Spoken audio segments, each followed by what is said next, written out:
नमस्कार, रामकृष्ण हरी। आज मी तुम्हाला पांडुरंगा टिळा आणि गुगल मॅप्स यांच्यातील मनोरंजक साम्य आणि फरकांबद्दल सांगणार आहे। दोन्ही वेगवेगळ्या क्षेत्रात काम करतात, तरीही ते आपल्याला मार्गदर्शन करतात आणि प्रेरणा देतात।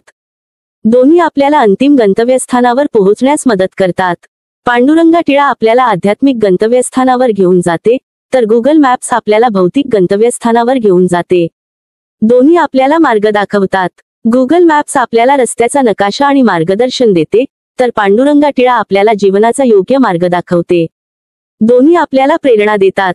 गुगल मॅप्स आपल्याला नवीन ठिकाणे एक्सप्लोर करण्यास प्रेरित करते, तर पांडुरंगा टिळा आपल्याला चांगले जीवन जगण्यास प्रेरित करते। तसं पाहायला गेल्यास पांडुरंगाचा टिळा आणि गुगल मॅप हे दोन्ही पण चुकलेल्यांना मार्ग दाखवतात, नाही का? गुगल मॅप्स भौतिक जगात काम करते, तर पांडुरंगा टिळा आध्यात्मिक जगात काम करते। गुगल मॅप्स आपल्याला बाह्य मार्गदर्शन देते, तर पांडुरंगा टिळा आपल्याला अंतर्मुख मार्गदर्शन देते। गुगल मॅप्स आपल्याला भौतिक यश मिळवण्यास मदत करते, तर पांडुरंगा टिळा आपल्याला आध्यात्मिक समाधान मिळवण्यास मदत करते। पांडुरंगा टिळा आपल्याला शिकवते की जीवनात दोन मुख्य वाटा आहेत, हिरवी आणि लाल।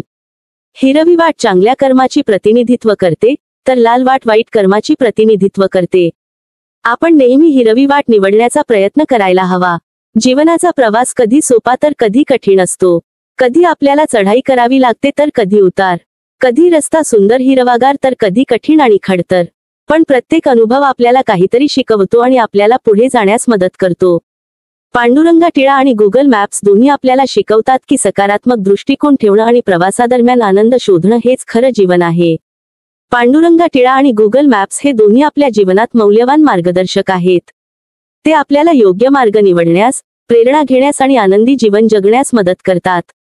जर तुम्हाला आमचा व्हिडिओ आवडला असेल तर कृपया आमच्या चॅनेलला लाईक करा, शेअर करा आणि सबस्क्राईब करा। आमच्याशी कनेक्ट रहा जेणेकरून तुम्ही आमच्या आगामी सर्व व्हिडिओचा आनंद घेऊ शकाल। धन्यवाद। रामकृष्ण हरी।